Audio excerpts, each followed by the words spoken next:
Por aquí tenemos algunos de los polinizadores e insectos depredadores en su mundo. Les voy a poner aquí a mi esposa Alejandra para que les comparta sobre las abejas, algunos papeles que ellas ejecutan. Buenos días para todos. Mi nombre es Alejandra Valencia, yo soy bióloga, vengo trabajando con abejas. Vamos a hablar de los polinizadores. Los polinizadores son muy importantes en los ecosistemas, ya que nos ayudan a la reproducción de las plantas, a conservar los alimentos que necesita la humanidad para poder subsistir, ¿cierto? Muchos tipos de polinizadores, hay aves, hay colibríes, hay insectos que ayudan a polinizar, hay semillas que son aéreas, que son mecanismos de estrategia que han utilizado los bosques para poder dispersar sus semillas, y por eso se ve en Colombia y en Sudamérica tanto endemismo por las mismas cordilleras, porque las semillas a veces no alcanzan a atravesar esos límites para poder viajar. Tenemos los murciélagos fructívoros, que ellos no dañan la semilla cuando la hagan, entonces a la hora de secretar sus heces, dispersan las semillas. Y tenemos las abejas, que son grandes polinizadoras. Las abejas en este momento es un tema muy complejo a nivel mundial, porque cada vez hay más carencia de ellas. Entonces, hay muchos países desarrollados que han utilizado mecanismos para poder polinizar, porque es obvio que en este momento hay carencia de polinizadores. Entonces se están, por ejemplo, desarrollando en la robótica robots que ayuden a la polinización. En Colombia, por ejemplo, que no tenemos como los mecanismos para desarrollar esas tecnologías. Se utilizan, ya se está utilizando la polinización a mano, porque ya hay lugares en Colombia donde no hay polinización, y como no hay polinización, es a veces complicado tener cultivos tales como el aguacate, por ejemplo. Hay personas que en este momento están polinizando a mano. Este caso lo vi en un pueblo de Antioquia, se llama La Pintada, y utilizan mujeres con punzones que ayudan, que hacen ese papel de las abejas en cultivos de aguacate.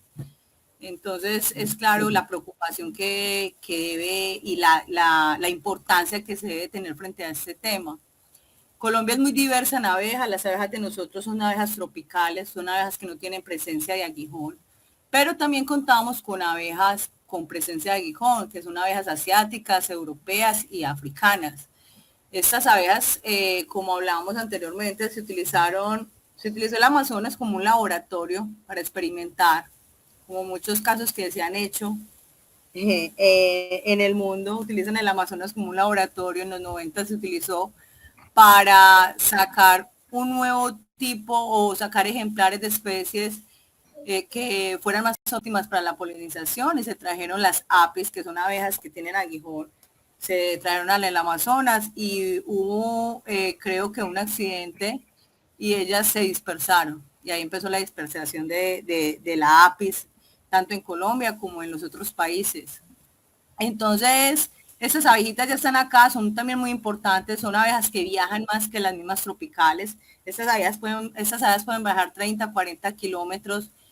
Las abejas, la apicultura, que es la que normalmente uno conoce, que es la que se desarrolla con abejas que tienen aguijón, y son abejas que son altamente mielíferas. El señor César Palacio, no sé si está Sky, no sé, ¿me escuchas, Sky? Sí, yo acabo de hablar con César, no sé si ya se conectó. Bueno, el señor César Palacio está haciendo un trabajo maravilloso con un modelo que se llama el modelo PALM. Es un modelo donde se optimiza la producción de mieles, se hacen con núcleos que son como cajones un poco más pequeños, pero él dice que se puede producir más mieles. El paso de tener 7 toneladas a tener 20 toneladas anuales, entonces estamos hablando pues que es demasiada las mieles, el volumen de mieles que él está sacando anualmente. En este caso no contamos con la presencia de César Palacio, entonces prosigamos con ¿Perdón? Sí, quisiera resaltar que el señor César Palacio debe ser como de una tercera hasta cuarta generación, porque la familia Palacios, ellos han sido pioneros en la apicultura aquí en la isla, y pues es muy loable ver que el señor Palacios siga con esa tradición que su familia ha mantenido durante todos estos años, estas décadas. Y mil disculpas, los buenos días ante todo para todos. Sky, buenos días para todos. Buenos días. Ya que tocan el tema de apicultura, les voy a hacer un breve resumen. Nosotros empezamos con mi tesis de grado en economía, cómo desarrollar una reserva genética para el caso de la invasión de la abeja africanizada. Un científico norteamericano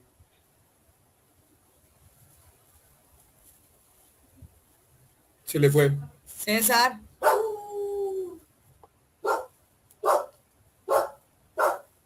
¿Aló? ¿Me copian? Sí, señor. Bueno, un científico, el doctor Kerr, él introdujo la abeja africanizada a Brasil en el año 57. El cuento es que a él se le escaparon, pero muchas personas no están de acuerdo en que se le haya escapado. Bueno, el caso es que sucedió, invadió todo Sudamérica, la parte tropical y subtropical, y ha invadido Estados Unidos, la parte sur de los Estados Unidos.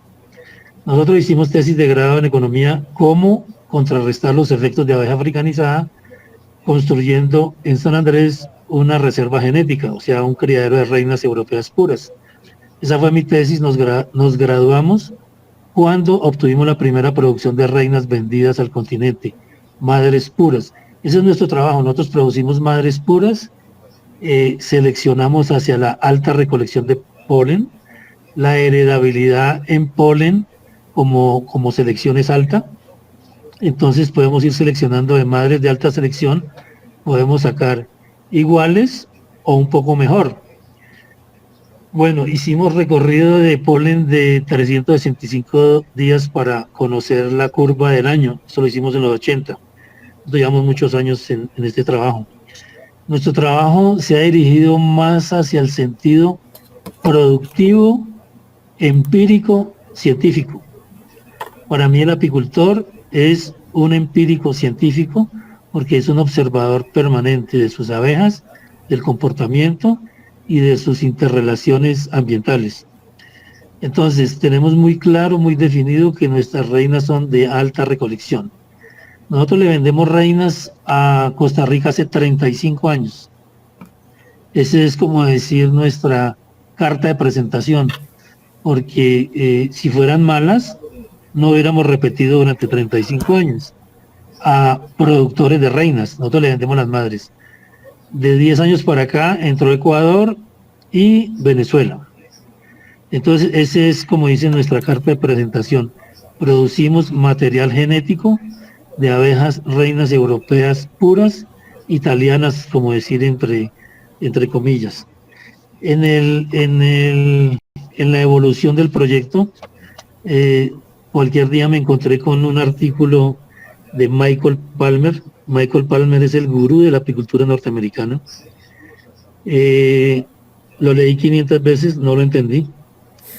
Al final me encontré con unas dificultades y comencé como a solucionarlo y dije, esto tiene solución por medio del metro de la lógica.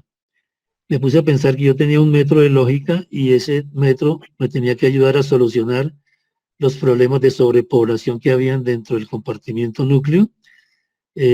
No habían espacios, mejor dicho. Yo tenía un pedido de 10 reinas y solamente pude sacar 2 porque las 8 se murieron.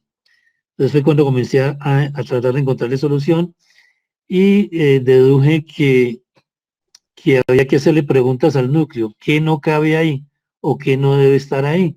Entonces lo primero que no debería estar era un panal lleno de miel. El segundo, un panal de miel con cría operculada. El tercero, un panal de miel con cría abierta. La cuarta opción era panales operculados que hubiera más de uno y el espacio era para 4. El caso es que todos esos sobrantes se los metimos a una colonia y se llenaron 6 pisos. Cuando comenzó la cosecha a los 2 meses, comenzamos por el lado contrario y ya íbamos terminando y me dio por revisar esa colmena y metí la palanca, no se movían las cajas y dije qué raro, entonces hice un andamio y me subí y apenas alcanzaba a observar los paneles y yo decía esto está lleno. En síntesis, desmontamos eso y había 104 kilos de miel. Eso es un imposible porque nosotros teníamos promedios de 18 y 20 kilos, eran nuestros máximos promedios. En ese momento yo pensé y miré a un bosquecito que hay ahí y dije, descubrí a Palmer y la cosecha invisible sí existe. Usted para tener cosechas visibles, o sea, contradiciendo lo invisible, debe tener genética, la tenemos muy buena genética, la mejor de toda la región. No lo tiene Costa Rica, Nicaragua, Panamá, Colombia, Venezuela, Ecuador. La tenemos nosotros en San Andrés. Debemos tener genética, debemos tener control de varroa, que es una enfermedad gravísima. La varroa es un monstruo para la apicultura. Debemos tener nutrición y debemos tener desarrollo de poblaciones. Desde ese momento, hace 12 años, un poquito más, comenzamos a evolucionar. Pasamos de 800 kilos a 2.800. Por decir algo, llamé a Germán Lotero, que es el productor de Camino al Agro, y le conté, y me dijo, ¿está seguro? Le digo, sí, estoy seguro, aquí este es un fenómeno que se está dando. Esto no es super cosecha, porque hay épocas de super cosecha. Bueno, el caso es que Germán vino, vio, se sorprendió, hizo el primer video, mejoramiento productivo con núcleos de abejas. Ese video puede tener 170,000 entradas. El caso es que 3 años después, 4 años después, volví, llamé a Germán y le dije, Germán, aquí algo raro está pasando. Entonces me dice, ¿usted toma? Y le digo, no, yo no tomo ni fumo. Y se vino otra vez. Habían 7,5 toneladas. Cuando yo cuento eso en la apicultura, no me creen. Muy pocos creen, porque esto ya es decir algo de apicultura avanzada. Palmer es un gurú. Palmer cuenta, yo conocí a Palmer ahora hace 2 meses que logré ir al Congreso Mundial de Apicultura y él dio conferencia. Él tiene sus primeras referencias que pasó de 20 toneladas a 50 toneladas. Eso era una de las cosas por las cuales yo no lo entendía, porque esos son términos de producción que no son creíbles. Nadie se cree ese cuento. Y el desarrollo de poblaciones que él hacía era espectacular, entonces yo tampoco lo entendía. Yo me puse a medir y nosotros en San Andrés hacemos el doble de lo que hace él en poblaciones. ¿Por qué? Porque Palmer tiene 70, 80 días él vive al norte de Nueva York, cerca de Canadá, y tiene 70, 80 días para hacer todo su trabajo. Nosotros tenemos desde principios de febrero hasta más o menos finales de agosto, o sea, nuestra curva es casi el triple de la de él. Entonces, por eso nuestros resultados. Entonces, Germán vino hace 3 o 4 meses, o fue a San Andrés, yo en este momento estoy en Bogotá, a hacer el resumen final de Palmer. Eso se le puso Método Palmer versión San Andrés, en honor a la isla, a mis ancestros. Yo soy raizal, mi abuela era de allá, mi padre era de allá. Señor Palacio, qué pena interpelarlo, pero cuando mencionó su familia, yo quiero hacerle una pregunta. Yo soy raizal también, yo tengo 52 años y desde que yo tengo uso de razón, allá en Flowers Hill, la familia Palacio se ha dedicado a esta actividad. ¿Cuántos años tienen ustedes como familia dedicados a la apicultura, por favor? No, mire, yo empecé eso en el año 77. Fracasamos. Yo fracasé. Me vine a estudiar a Bogotá Economía, todos mis trabajos en lo posible se hacían sobre abejas, mi tesis fue sobre abejas, y nos relacionamos y nos metimos en el cuento, y ahí vamos, llevamos un poco de años, pero lo bueno, lo bonito es que desarrollamos un método y rompimos, estamos rompiendo paradigmas. Lo más increíble es que se hizo en un rinconcito diminuto de San Andrés. Entonces es donde yo miro que las posibilidades para hacer, digamos, pequeños proyectos ambientales que sean sostenibles económicamente, es posible. Yo no sé cómo he sobrevivido tantos años porque hemos tenido dificultades. Nosotros tenemos pésima comercialización de la miel. Estamos sacando bastante miel y tenemos pésima comercialización.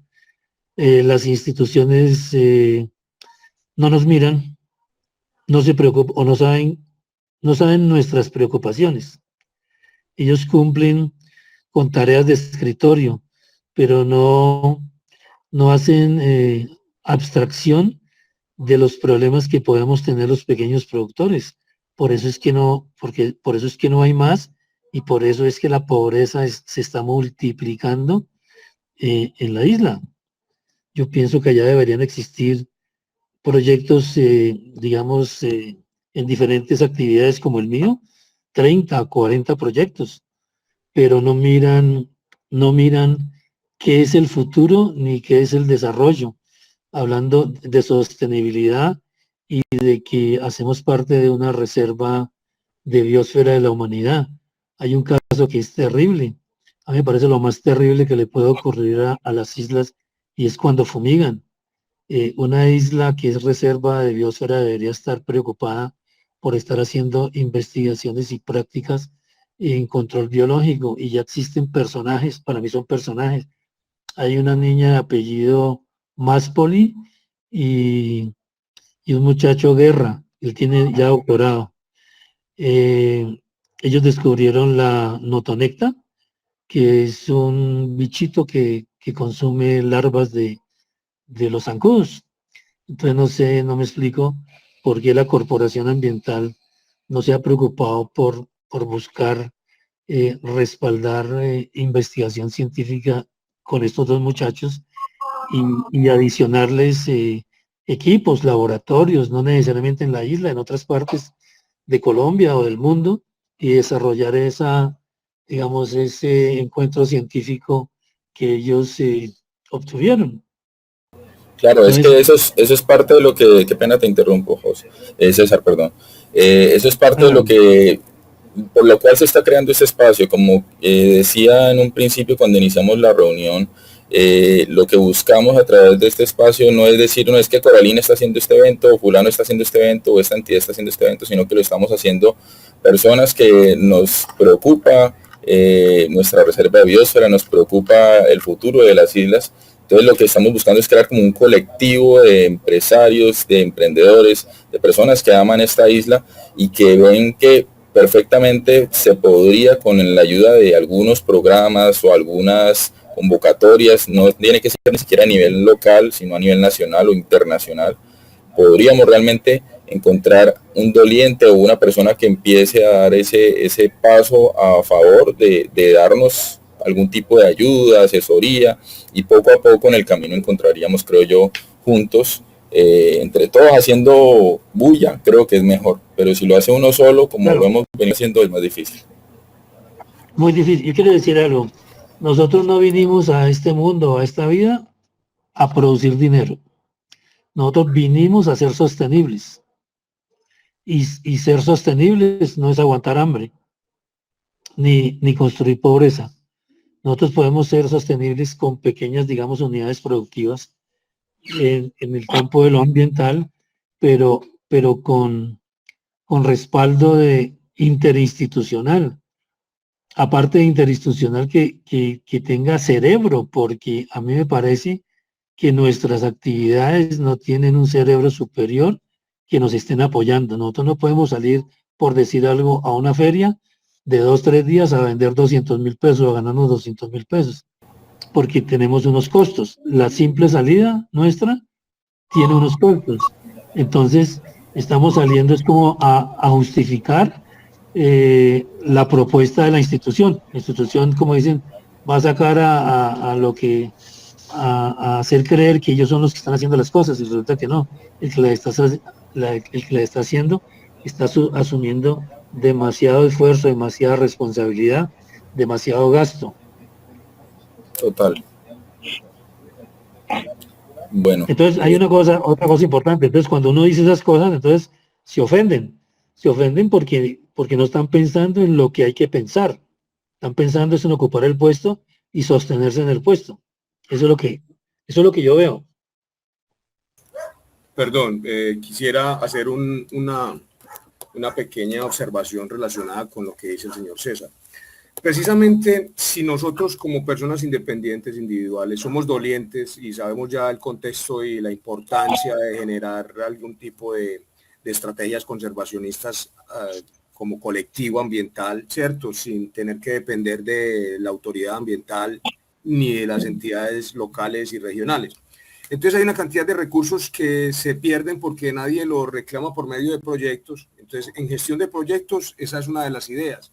Empezar a fomentar aquí la investigación, que ya vienen en la exposición, porque ya continúan, son como los pilares fundamentales para conservar un área, que deben llevar ciertos lineamientos que ya están establecidos a nivel mundial, por decirlo así, y ahorita los abordamos. Continúe, señor César, muchas gracias.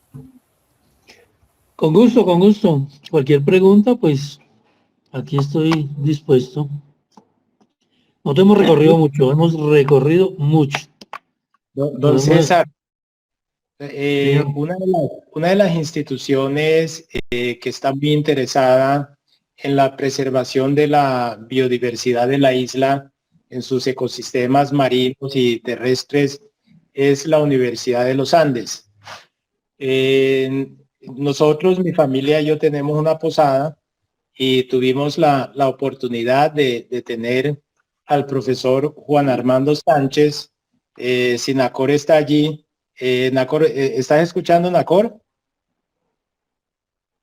Bueno, Nacor en su momento estuvo muy vinculado con la universidad y aquí en mi posada nosotros celebramos un evento, el 4º Congreso Mundial de actividades subacuáticas, donde tuvimos personas de Alemania, de Estados Unidos, Chile, México, etcétera.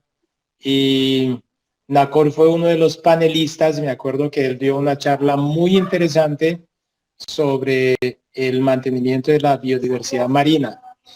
Pero a lo que yo voy es que a mí me gustaría compartirle el teléfono del profesor Juan Armando Sánchez para ver. Él es biólogo marino, él tiene muchos, como 2 doctorados, y pues fue asesor del gobierno del presidente Iván Duque. Él conformaba parte del comité de sabios. Entonces a mí me gustaría compartirte el teléfono de él. Lo voy a hacer a través de Skype, si me lo permite Skype, para que lo llame y hablen y ver cómo podemos como hacer una unión de esfuerzos para la preservación de esos insectos preciados.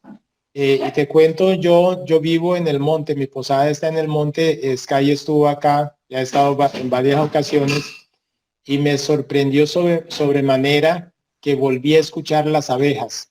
La fumigación, hay digamos muchas posadas que por el desconocimiento del impacto negativo que causa sobre los ecosistemas, en algún momento nosotros también estábamos fumigando y causamos prácticamente la desaparición de las abejas y por ende la polinización no se daba en ese sector. Por ejemplo, mamoncillo no veíamos por acá y yo espero que este año veamos los mamoncillos, o por ejemplo la maracuyá, porque no habían abejas pues yo no soy experto en esta materia, pero algo he aprendido a través de la observación, que es la falta de las abejas, pues se trunca, digamos, ese ciclo del proceso del desarrollo de la vida de un ecosistema, porque somos dependientes e interdependientes los unos de los otros. Claro que sí, claro que sí. ¿Usted cómo llama? Discúlpeme. Mi nombre es Hernán Baldonado Hopton. Yo me acuerdo cuando yo iba a la cueva de Morgan, usted llevaba sus vinos Sí, con Bull. Bull sí, siempre lo ha apoyado. sí, sí. No sé, tengo años de no ir allá, pero yo tenía que ir allá porque mi segundo hijo estaba siempre, desde los 7 años, se enamoró de la sobrina de Bull.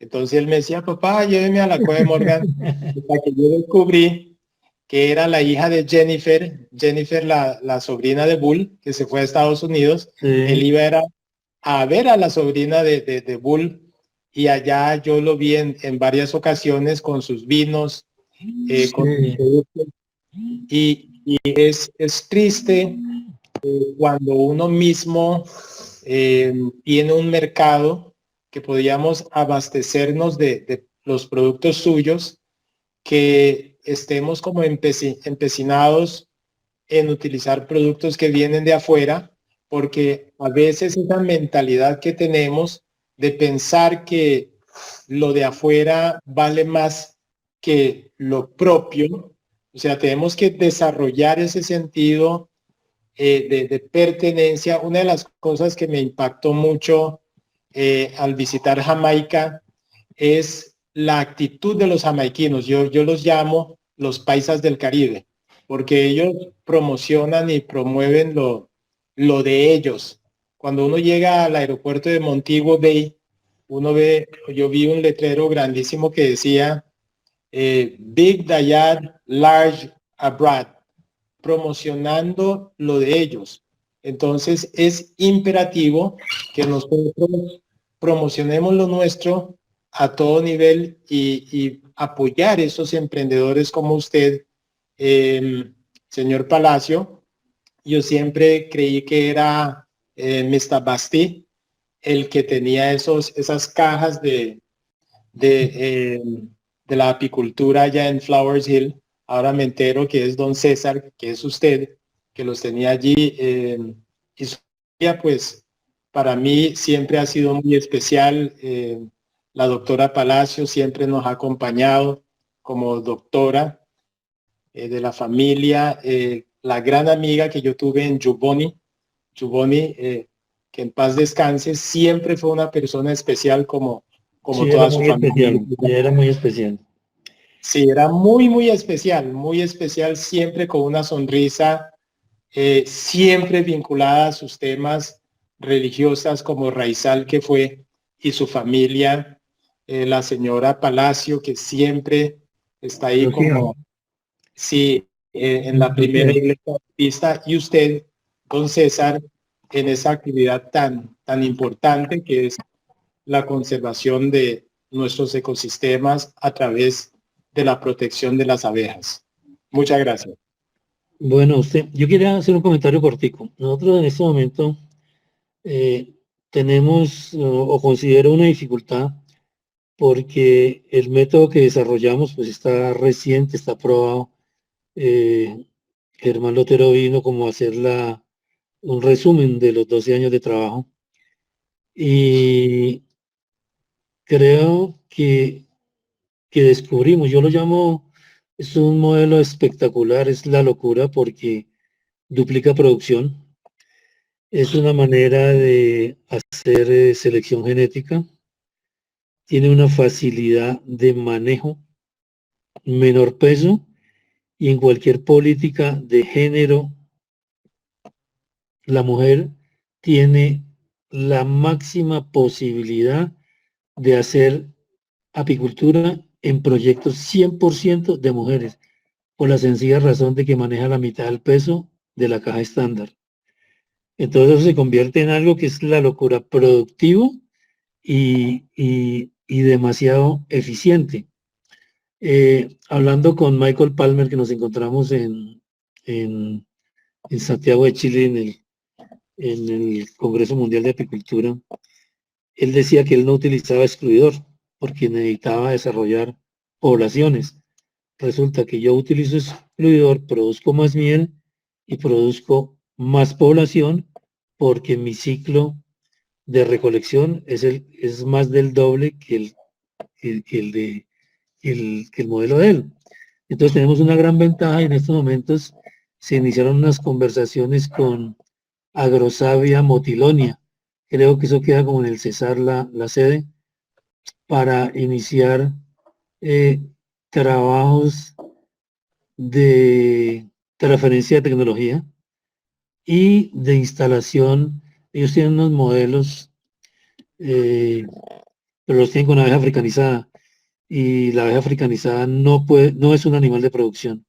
En su lugar de origen no tienen academia, no tienen científicos y no figuran dentro de los 100 mejores productores del mundo. Entonces yo les digo, si eso fuera bueno, los chinos ya se lo habrían llevado, los norteamericanos ya hubieran invadido, los argentinos son los segundos, terceros productores del mundo, los turcos son los entre los mejores del mundo, ya se lo hubieran llevado. Aquí nos tienen llenos de mentiras. ¿Por qué? Por el atraso que tenemos, y a la gente atrasada es muy fácil manipularla. Yo permanezco en esa, como dicen, esa discusión, que hay veces que se torna como feita, pero nosotros estamos diciendo la verdad, tenemos argumentos y trabajamos todos los días. La mayoría de los que hablan de abejas no trabajan todos los días. Nosotros trabajamos, hay veces que nos toca trabajar el domingo, porque una cría de reinas, las celdas reales, hay que alimentarlas un domingo y toca ir. Cayó en esa fecha.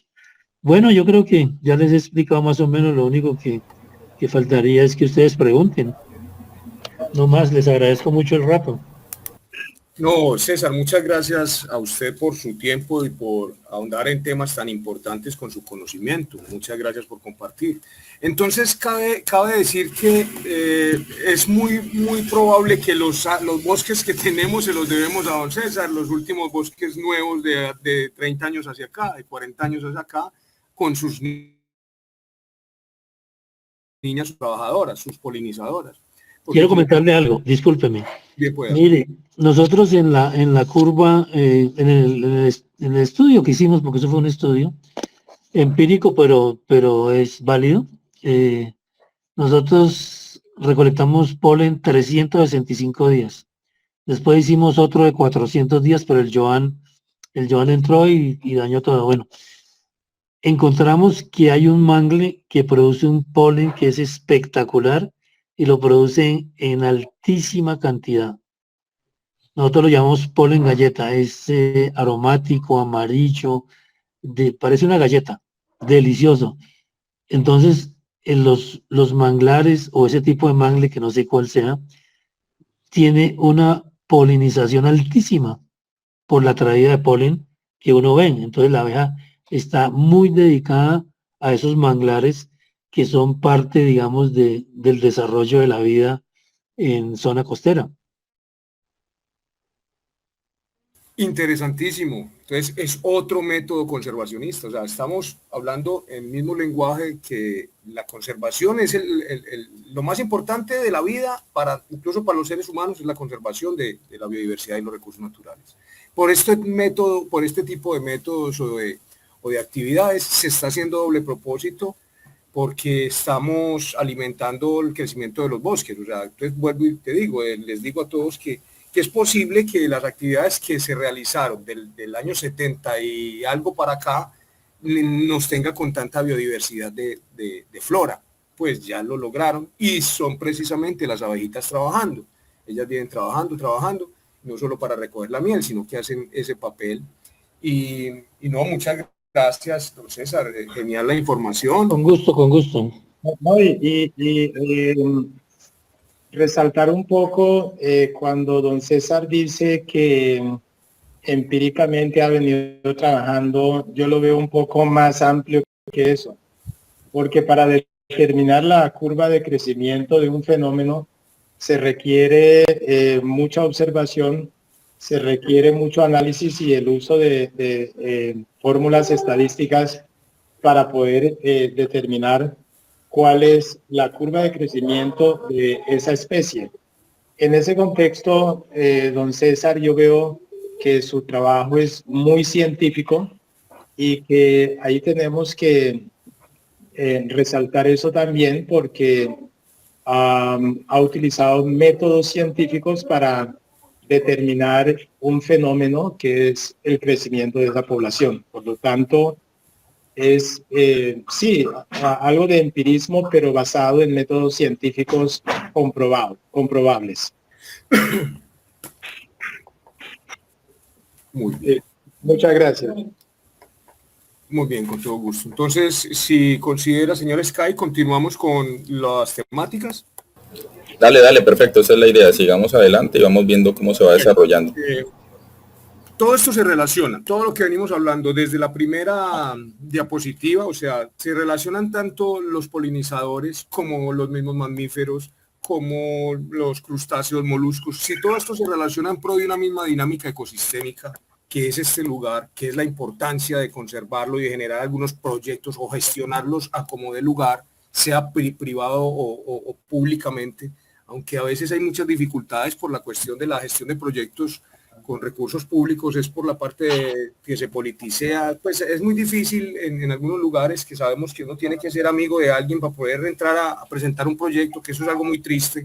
Entonces, para que lo gestionemos de otro tipo de índoles de recursos, hay recursos de la Unión Europea, hay recursos de Estados Unidos, de empresas privadas, que para mitigar su impacto ambiental ayudan a fundaciones, solo hay que buscarlas, o sea, nosotros estamos en la obligación de empezar a gestionar proyectos con otras entidades que no sean las locales y regionales, sino traer recursos que necesitan gastarse en conservación y nadie los reclama, por falta de conocimiento, por falta de un proyecto bien diligenciado.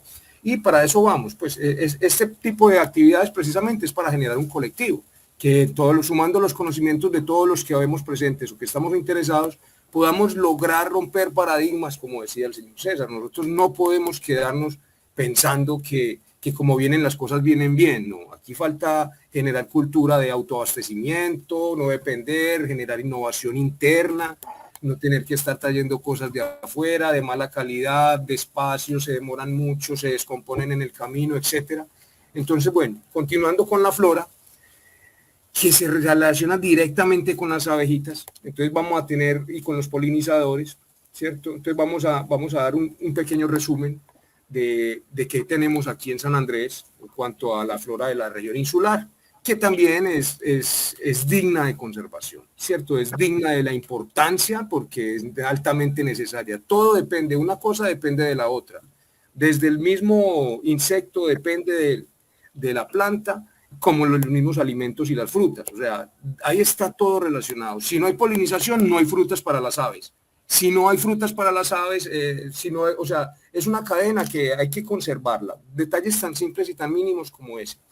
Aquí en la flora, aquí tenemos unas palmas que son endémicas. Me enteré por una conferencia que tuvimos, tuve el privilegio de asistir a escuchar a la señora Marta Isabel de Coralina.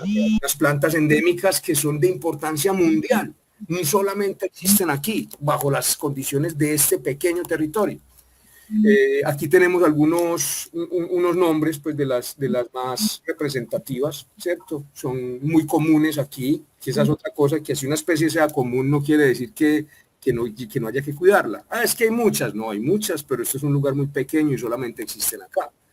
Bueno, tenemos el guayacá, que es una madera muy fina, menos mal afortunadamente no la han explotado hasta su extinción y ya hay otras alternativas para construir, porque la mayoría de la madera se ve amenazada y las plantas es por el uso que le damos los humanos en nuestra ignorancia o nuestro desconocimiento y en ocasiones como en nuestro desgaste, porque una cosa es usar y la otra cosa es consumir desaforadamente. Se puede estar sostenible, se puede ser sustentable, solamente es cambiar la cultura. Entonces volvemos a un dato muy importante. La educación ambiental es el pilar fundamental para la conservación de un área. Eso ya está establecido a nivel mundial. O sea, uno no puede llegar a controlar bruscamente porque están usando un bosque, por decir, en el Chocó. Me tocó en algunas experiencias con parques nacionales, que yo fui funcionario del Parque Nacional Natural Los Catillos en el Darién, y allá no se podía dejar cortar madera, pero entonces, si uno corta por subsistencia o corta por comercialización. Si es por subsistencia, tiene todo el derecho a usar para construir su casa, pero si es por comercialización, son kilómetros y kilómetros de madera flotando río a trato hacia abajo. ¿Qué se lleva todo eso? Para el bolsillo de 2 o 3 familias, no sé, tienen derecho pues, pero no explotarlo de manera comercial. Uno puede usar, lo mismo la caza y la pesca. Una cosa es la cacería, como con los emberacatíos, que me tocó visitar algunos resguardos. Ellos se comen los micos, pero es porque es su cultura y es respetable. Pero si van a empezar a vender esa carne, ya no se puede dejar cazar. Entonces hay ese pequeño límite digamos en el comportamiento, ¿cierto? En el control. Entonces, aquí vuelvo. ¿Cuáles son los 4 pilares fundamentales establecidos? Que los debe usar la Coralina, lo debe usar Cor Antioquia, Cornare, Corpurabá, Cor Magdalena. No se pueden salir de este lineamiento. Entonces, el primero es educar, ¿cierto? Porque si uno no educa, como les digo, 10 años pasan muy rápido y son las nuevas representaciones. Es gente ya nueva que va a representar esto, que va a cuidar, que va a gastar, que va a usar o a explotar. Entonces, si no empezamos desde ahí, con paciencia, esperando mediano o largo plazo, porque hay que coger los chicos más jóvenes. He notado que aquí hay muy poca inversión en educación. Con todo respeto, una persona malcriada es alguien que cuando crece es muy difícil controlarlo, se vuelve un problema. Entonces hay que darle duro a la educación. Bueno, luego de que ya estemos dándole duro a la educación o que hagamos fuerza para educar, porque es el pilar fundamental para la conservación de un área, luego viene la investigación, que tampoco veo mucho, pues es muy corto, como mencionaba el señor Palacio. ¿Por qué no permiten que otros nuevos jóvenes generen investigación? Porque es que si usted no sabe lo que tiene, no sabe qué es lo que va a cuidar. Entonces tenemos es que apoyar los nuevos semilleros de investigación, jovencitos investigadores. Eso lo hacíamos mucho en Antioquia y en Santander, que tuve la oportunidad de trabajar en estos programas. Y lo que hacen es que cuando uno regresa a los 5 años, ya encuentra un montón de grupitos de jóvenes que ya están haciendo conservación ambiental. Solo por asistir a una charla, por ir a darles un taller a un colegio, se crean nuevos ambientalistas, solamente con un... Sí, qué pena, José, que quería ahí de pronto aportar y sí, me parece muy importante lo que estás diciendo, porque la educación realmente es algo que tenemos que empezar de alguna manera, a mejorar en las islas. Y yo de pronto sí he escuchado alguno que otro colegio que ha hecho algún programa en algún momento. Me parece que el Flowers Hill y el Bolivariano y hasta el Brooks Hills, en algún momento han hecho, por ejemplo, siembra de pepinos. Y me acuerdo que hasta en un evento nos pusieron a tomar jugo de pepino a todos los que estábamos, porque tenían una sobreproducción de pepino y no sabían qué hacer con él. Y en vez de botarlo, pues lo licuaron y a todo el mundo le dieron jugo de pepino. Pero digamos que no es como algo tan profundo, digámoslo así. No llegan a mostrarle a un joven que a través de la investigación, que a través de tratar diferentes productos o elementos, se puede incluso generar carreras, así como decía César Palacio. Él empezó en el 78, dijo.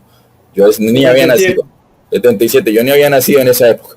Y empezó usted con una prueba, algo, listo, no funcionó, pero de ahí empezó a investigar por otros lados, y poco a poco pues uno va en medio del camino encontrando, digamos, la dirección. Me parece que de alguna manera algo que podemos promover incluso de parte del colectivo que estamos generando, algunos de los que estamos aquí ya hemos venido tratando de trabajar como aglomeradamente a través de un clúster o a través de diferentes temas.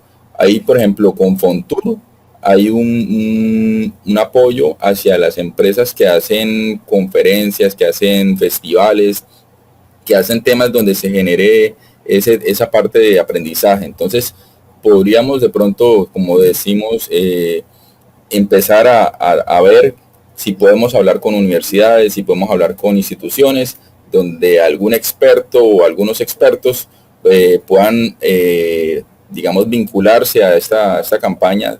Mi idea es que este sea un webinar, el primer webinar. Vamos a tener, con el favor de Dios, otro a finales de enero, para que la gente que sale de vacaciones, que ya están otra vez retomando pues trabajo normal, y posiblemente queremos o la intención es más o menos para marzo tener un evento en físico, que vengan personas de diferentes partes de Colombia o del mundo para que sigamos hablando de esto.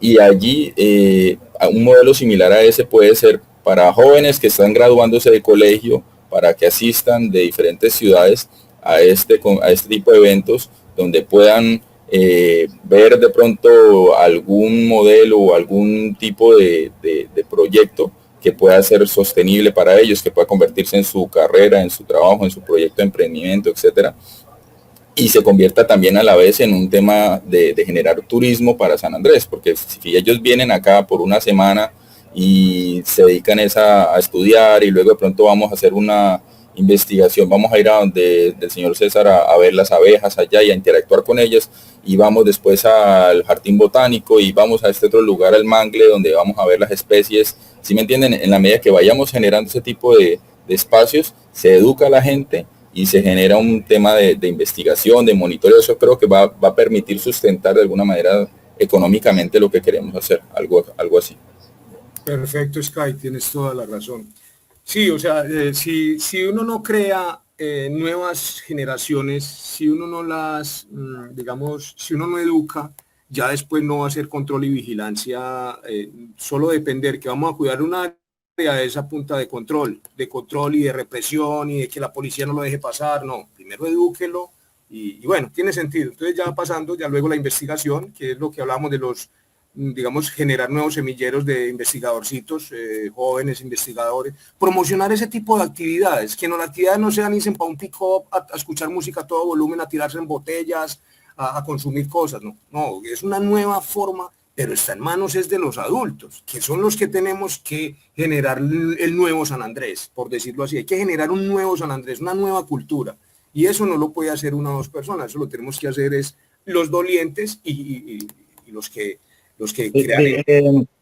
Disculpe, hay que resaltar un poco lo que ha pasado en la isla, porque digamos la cultura raizal es una cultura muy enfocado hacia la parte religiosa, donde hace 20, 30 años era imposible escuchar una música fuerte, especialmente los domingos, donde cuando no existía Trustbuster, la tradición aquí era que todas las familias limpiaban su entorno.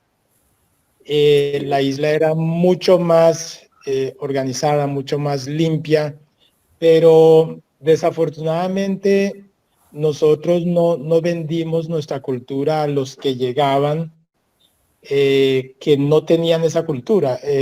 Yo a veces llevo a mis hijos a dar una vuelta por algunos barrios y ellos se quedan sorprendidos de cómo se tira la basura, porque aquí en nuestra casa es absolutamente prohibido tirar basuras. Entonces yo pienso que hay que rescatar esos valores de la cultura raizal, de la convivencia, la coexistencia con el entorno natural, de protección del medio ambiente, que eso era y es uno de los valores fundamentales. Por ejemplo, el raizal por muchos años ha tenido esa cultura del cuidado del agua. ¿Y por qué digo el cuidado del agua? Porque recolectamos históricamente el agua, y no estoy hablando de una práctica que de repente lleves 50, 100 años. Es una práctica que está desde el comienzo de lo que es la cultura raizal, desde los años 1600, desde los primeros asentamientos en la isla. Nuestra arquitectura en las casas ha sido en pro de la colección del agua de lluvia y su utilización, diría, su utilización como coherente, como responsable, en pro de la protección del medio ambiente, el no lanzar basuras. Entonces, creo que hay que puntualizar que como raizales, eso fue una de las costumbres que teníamos y que tenemos todavía, y que nunca vimos la necesidad de que el gobierno nos limpiara enfrente de nuestras casas, por ejemplo. Sí, buen aporte, claro que sí. Sí, estamos de acuerdo todos en que hay que rescatar los principios. Los valores son un pilar fundamental para la conservación de un área, ¿cierto? Pues vamos a conservar el medio ambiente. Bueno, continuando con el monitoreo se puede ejercer no solamente desde la autoridad ambiental, monitorear lo que ya investigamos, ¿cierto? Ya investigaron, digamos, que hay tantas aves, un ejemplo, pues que hay tantas aves aquí, 190 especies de aves. El monitoreo consta desde que se han desaparecido o han llegado nuevas. Entonces hay que estar monitoreando los recursos, y eso lo puede hacer un ciudadano cualquiera. Por ejemplo, en el ejemplo con aves es que hay unas plataformas donde cualquier persona X puede montar información. Acabo de ver al Pandion aliaetus, acabo de observar a un águila migratoria, a un martín pescador, y esos datos van a una plataforma, ahí se está haciendo monitoreo, sin necesidad de ser de la autoridad ambiental o de la policía ambiental. Los únicos que sí pueden ejercer control y vigilancia en áreas públicas sí serían ya Coralina y la policía ambiental y el ministerio, pero en áreas privadas uno mismo puede ejercer el control y la vigilancia. Si yo quiero cuidar una reserva mía, yo puedo vigilar mi reserva, ¿cierto? Continuando aquí, queríamos como hacer una contextualización breve de cuáles son los objetos, valores de conservación. Nosotros tenemos que empezar a hablar en un lenguaje más ambientalmente actualizado. Entonces, ya para hablar de una especie, cuidar las abejas es un valor objeto de conservación. Las palmas endémicas, un valor. En sí toda la naturaleza se puede mencionar como un valor objeto de conservación.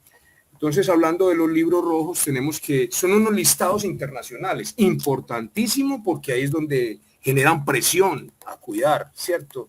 A generar políticas, digamos, de turno, o sea, políticas de gobierno, mientras están los 4 años un líder, un edil, y generar sus políticas. Pues si estuviera el hombre, si estuviera bien sensibilizado, yo le aseguro que va a ser un alcalde muy bueno. Pero si lo que hablamos de que desde los niños hay que empezar a sensibilizarlos, va a ser un buen concejal, cuando crezca va a generar nuevos lineamientos y políticas, porque le nace, porque está sensibilizado. Si nadie se le acerca a decirle, veo, esto es muy bonito, hay que cuidarlo, el niño va a crecer comiendo y tirando la basura al suelo, haciendo lo que ya sabemos que una persona pues crece desorientadamente. Entonces, este tipo de herramientas como los libros rojos y las listas internacionales de la UICN son para generar, digamos, una presión ante las grandes entidades, ante los que están contaminando, ante los que están acabando con las especies, para decirle, esto está en la lista roja. Una especie que se encuentre en la lista roja es porque ya está declarada que está en algún grado o categoría de amenaza o de extinción, ¿cierto? Y cuando se habla, hay varios grados. Aquí ya les voy a compartir, por ejemplo, las categorías y criterios de las listas a nivel internacional. Cuando no está evaluado, entonces buscan una especie, pero está dentro de la lista de los libros rojos. Así no esté evaluado, ya es importante que esté ahí, como pasó con unos peces de acá de San Andrés, que hace poco los incluyeron. 5 o 6 especies nuevas incluidas en la lista de la conservación, de la unidad internacional. Si hay preocupación.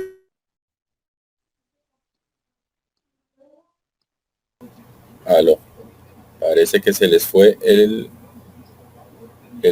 computador, parece que se quedó sin señal. ¿Me oyen? Sí, sí, señor. Ok, bueno, no, parece que se quedaron sin computador en ese momento de la presentación. Bueno, yo igual tengo aquí la presentación, voy a colocar un segundito a compartir mi pantalla mientras de pronto ellos regresan, pues para que no nos quedemos en blanco. Pero entre comillas, sí, pues muy importante me parece lo que él estaba diciendo, lo que está hablando de los libros rojos De hecho, es algo de lo cual yo recientemente pues empecé a descubrir, pues porque obviamente no es mi fortaleza. Yo no soy especialista en este tema de las aves o el tema de los libros rojos. De hecho, cuando conocí a José Cortés, que es la persona que está interviniendo en este momento, que ahorita se pausó, él fue el que me hizo entender o escuchar sobre ese tema de los libros, la lista roja, y me parece supremamente valioso porque, como decía pues en la intervención que tuve anterior cuando él estaba hablando, pues esas son como esa riqueza material o esos intangibles que perfectamente pueden ser una forma de cambiar la cara del turismo de las islas.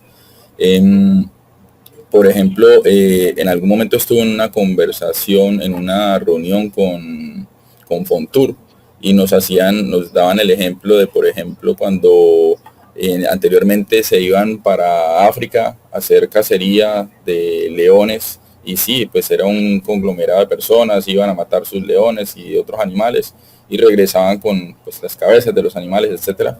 Y así, pues, era una forma de turismo, pero se dieron cuenta de que si en vez de matar ese animal, empezaban a alimentarlos, a tener unos guardianes con ellos y todo el cuento, y empezaban ya a manejar un turismo en el que las personas estuvieran a bordo de un vehículo y tuvieran una protección, podían hacer mucho más, y es mucho más interesante para la conservación como tal y para el mismo lugar como tal.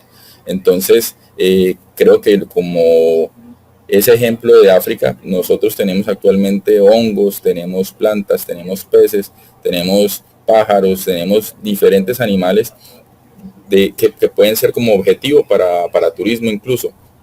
Hay diferentes lugares en el mundo donde se encuentran especies de aves que hay gente que paga millones para viajar a ese lugar a tomar la foto de esa ave, y hay veces que van y no pueden encontrar la ave, entonces tienen que volver. Entonces, de igual manera aquí en San Andrés, creo que es importante que empecemos nosotros, como decía José, que somos dolientes de ese tema, empecemos a proponer, y a través de este espacio o estos espacios podemos incluso que esto no se quede solo en esta reunión, sino que si están interesados podríamos crear como un grupito, puede ser en Telegram o en el mismo WhatsApp, donde empecemos a socializar cosas que nos enteremos y empecemos a proponer estrategias y formas para poder pues continuar con lo que se está tratando de trabajar. ¿Alguna persona tiene de pronto alguna opinión? No,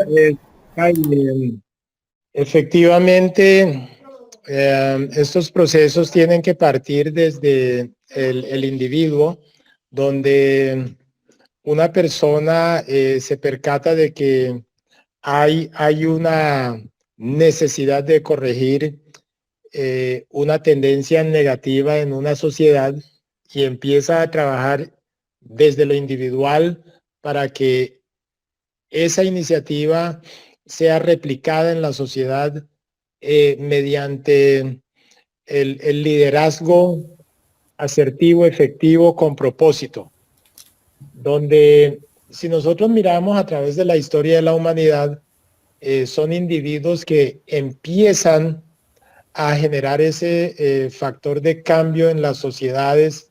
Si uno mira, fue nuestro mismo Señor Jesús que empezó a predicar la palabra y cambió el curso de la humanidad, de la historia del hombre sobre la tierra, y así, llámese Simón Bolívar, llámese Abraham Lincoln, cualquier Nelson Mandela, cualquier líder empieza muchas veces desde una sola iniciativa, llámese Sky, que tú empiezas esta iniciativa que debe ser replicada. A veces queremos dejar las cosas a que el gobierno las haga, no entendiendo que nosotros somos el gobierno, porque nosotros somos los que ponemos a los líderes allí, somos los que tomamos tomamos la decisión de que ellos estén allí y que ellos, esos líderes, trabajan por nosotros, pero también nosotros debemos de buscar la forma como aportarle a la sociedad. Muchas gracias.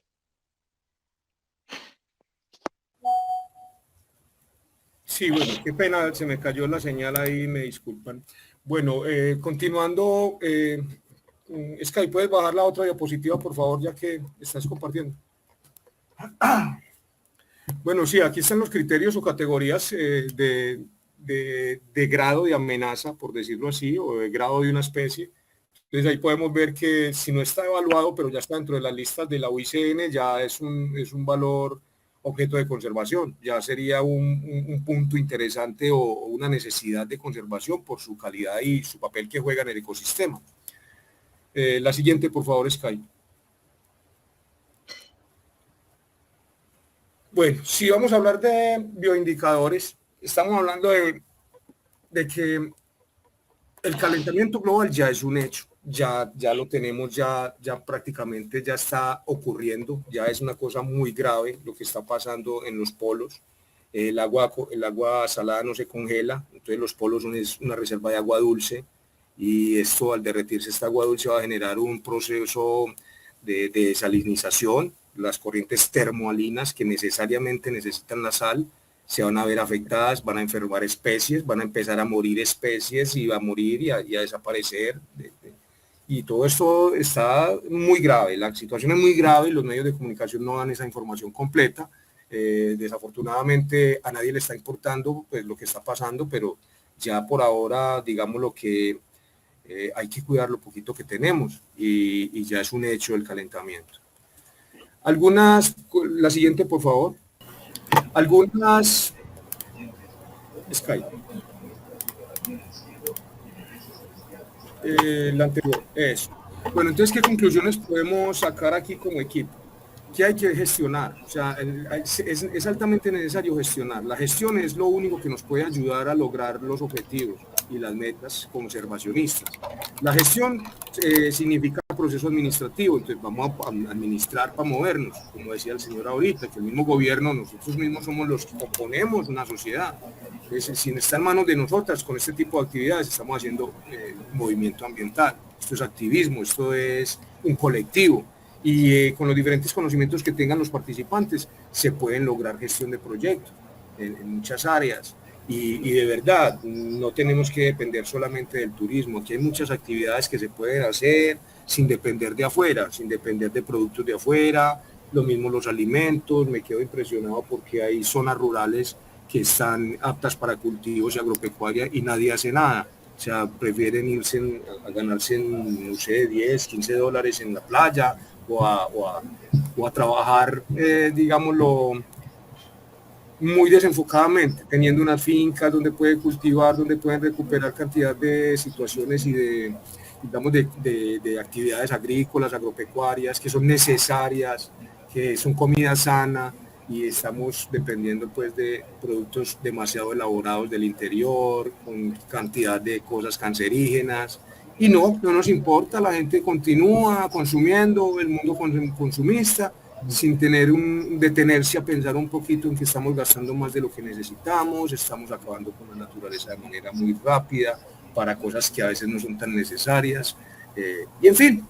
Entonces, muchas gracias y pues la última sería agradecerles este espacio y agradecer la atención de ustedes, muy gentiles. Si alguna pregunta.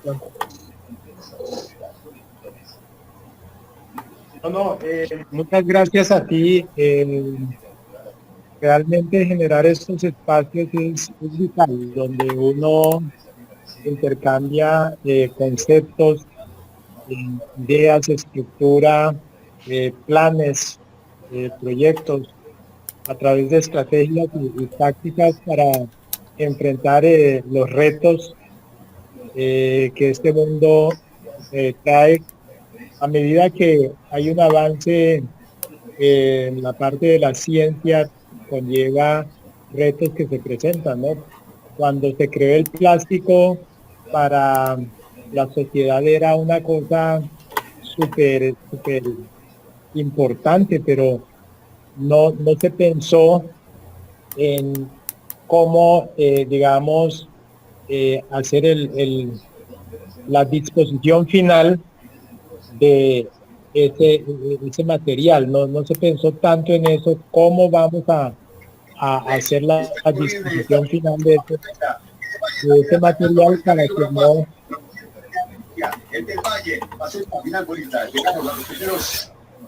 Ya. Aló. Sí, entonces, cada vez que uno genera una actividad económica, también genera un impacto en materia ambiental que cada desarrollo en materia económica debe ser analizada de manera rigurosa para entender posibles impactos y cómo mitigarlos. Muchas gracias. Sí, perfecto. Vale, entonces, pues la idea, como decíamos, de la reunión era ahondar o tocar algunos de estos temas. Al principio tuvimos la intervención del señor Pedro Abello, que es uno de los compañeros del clúster turístico Seaflower, y él mencionó dos temáticas que de pronto pues me parece importante que se vuelvan a mencionar, y uno de ellos era que pues se ha ido viendo cada vez más el deterioro de los corales en el sector de las playas por el lado del acuario, que muchas personas están llegando en lanchas como a observar los peces, y con las anclas las tiran y están dañando los corales, y que deberían de pronto pensarse otras estrategias para amarrar, digamos, esas lanchas para evitar pues que se vayan a mover del lugar al que van a llegar. Y también nos habló del pez loro como otro de los digamos, espécimes que se están perdiendo, y sabemos que el pez loro es pues muy importante para todo el tema del cuidado de los arrecifes, de la limpieza de los arrecifes. Se supone que pues teníamos un par de invitados más para hablar sobre el tema marítimo, pero pues me parece que no han llegado. Por aquí no está Jason, ¿cierto? Todavía. Entonces, de igual manera, pues la idea es que si alguna persona quiere intervenir o de pronto pues hacer algún aporte, está abierto en este momento el micrófono para preguntas o sugerencias o para comentar algo. Y antes de cerrar pues esta intervención mía, también quería de pronto tocar un tema pues que es de las cosas de las cuales también tengo conocimiento, y es que no entiendo por qué tenemos el mar, que pues en algún momento teníamos industria pesquera. Si recordamos, San Andrés dependía de la industria pesquera y dependía del turismo, pero después de lo del fallo de La Haya, que nos afectó pues gravemente, garrafalmente ese tema, la industria pesquera prácticamente desapareció y todo el mundo se empezó a enfocar en el turismo, a pesar de que nuestra isla no tiene ni siquiera la infraestructura turística mínima, porque pues lo podemos ver desde lo que sucede con el emisario submarino, que pues para mí eso es totalmente ilógico, el ver